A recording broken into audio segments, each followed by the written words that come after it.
way somebody looks. If somebody's got legitimate proof of, you know, that they're legal, that's wrong. So, I mean, Like if they were speeding and got if pulled they're over, speeding very and get pulled different. over and then you can't prove, They show broke me the it's law. an ID, yeah, then they've got a problem. But if you got legal, if you're speeding and you get pulled over and you got a valid South Carolina driver's license, then you got a valid South Carolina driver's license. And so the probable cause shouldn't be the skin color. Right, they shouldn't pull you over because you look Hispanic or you know.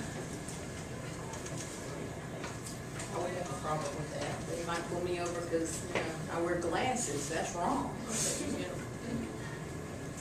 If they pull me over because I swerved because I have glasses on, they can pull my husband over a lot for that because he doesn't drive very well.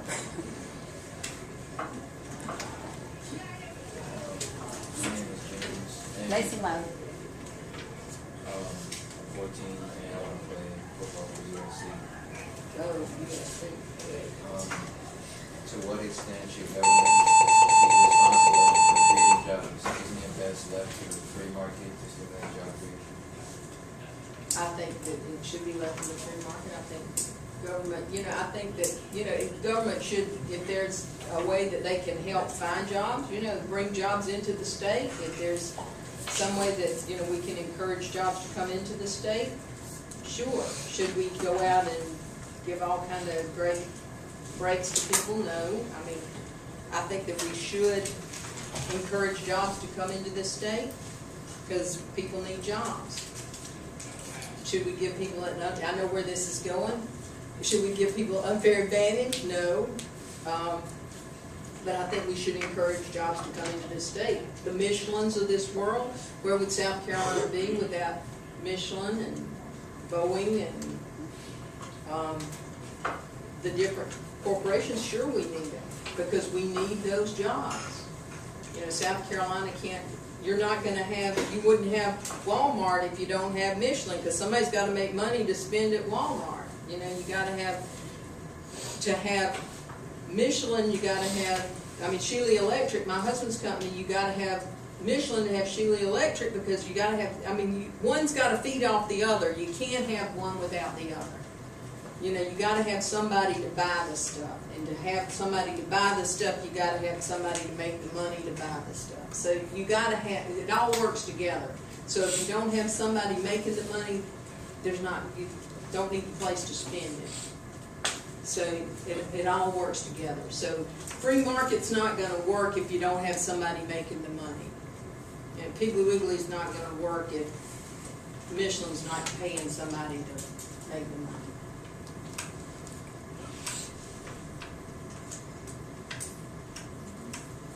With the next one.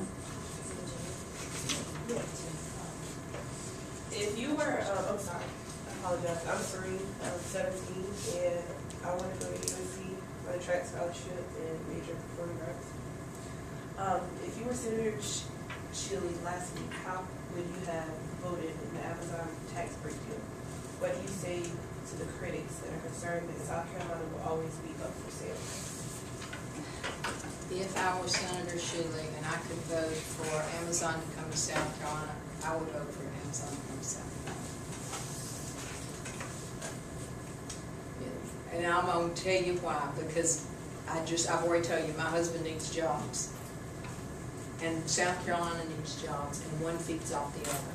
And without the construction work and without the other, and yes, granted, you know, do I think somebody deserves a fair disadvantage or advantage over the other? That would drive me crazy. I got to tell you, I work in a nice, quiet office, and that would make me I want a pair of wire clippers. that would make me crazy. But I think we need jobs in South Carolina. Do sometimes you have to, you know, they gave them the deal. They said, this is what you get, you come here.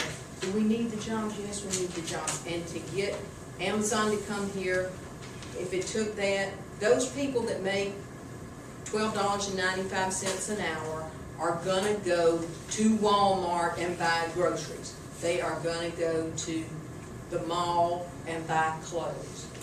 So that money is going to go back into the economy. And you can argue it any way you want to, but they've got to spend some money somewhere. They are not gonna go on Amazon.com and spend all that money. And that there's gonna be construction jobs come out of that. You know, just down the street, Smith's Plumbing. They've got money in the ground over there working already that they've spent in those jobs, that's in the ground over there. You've got people that have construction jobs over there. You've got UPS, you've got FedEx that's gonna have planes coming in and out. And yeah, they may only be here 5 years. That's 5 years of $120 million worth of income that's gonna go back into the economy of South Carolina. And I don't know about you, but making $12.95 an hour is better than making nothing an hour. And if you don't have a job, you don't have a job. And how much would it cost us to pay for extended unemployment, Yeah, I mean, somebody's other gonna pay for it. entitlements until someone can get on their feet? And the building's there. So you've got it there, so I say it's there, you know, let's do it. Whether it's the right answer or the wrong answer, it's my answer. Chris. Pressure. Oh, last week South Carolina took a historic first step in passing voter ID. What recommendations would you make for improving the integrity of our current system for administering the voting process? Examples: absentee ballots are largely recorded by optical scanners, not recorded by the same system that electronic ballots are recorded by. Managing polls, handling voting machines, and protecting vote counts in the end. I think there's a lot of ways to improve the voting system. I do think that voter ID we needed voter ID, because I can tell you that from the last election that voter ID was needed. I don't think that it's the big burden that has been said that it is. I know that when I go to the doctor, I have to show an ID. I know that when I go get medicine, I have to show an ID. I know that even if I get a non-prescription amphetamine or what, if I got a cold, I have to show an ID. I know that, so I know it's not a big burden. But I do know that now they're waiving the $5 fee to get an ID, so I know it's not an expense. As far as the absentee voting, what is it now? We can vote 30 days out already. You can go and vote 30 days out. I think that that's ample time to vote. You can vote if we have too many excuses why you can vote. Because, I can go now and say I'm going to be out of town and I don't have to prove it. All I got to say is, oh, I'm going to be out of town. So, that's probably not good. But I have to show an ID now, so that's good. I think, I know that it's going to get challenged. It's already being challenged, what was passed. So it's going to be interesting to see how that pans out. I don't know what else we can do. I'd be interested to see some ideas on what people think would be better than what got passed. I think there's still some improvements out there that can be made in it, but I'm not sure exactly what they are. I'm glad that voter ID got passed.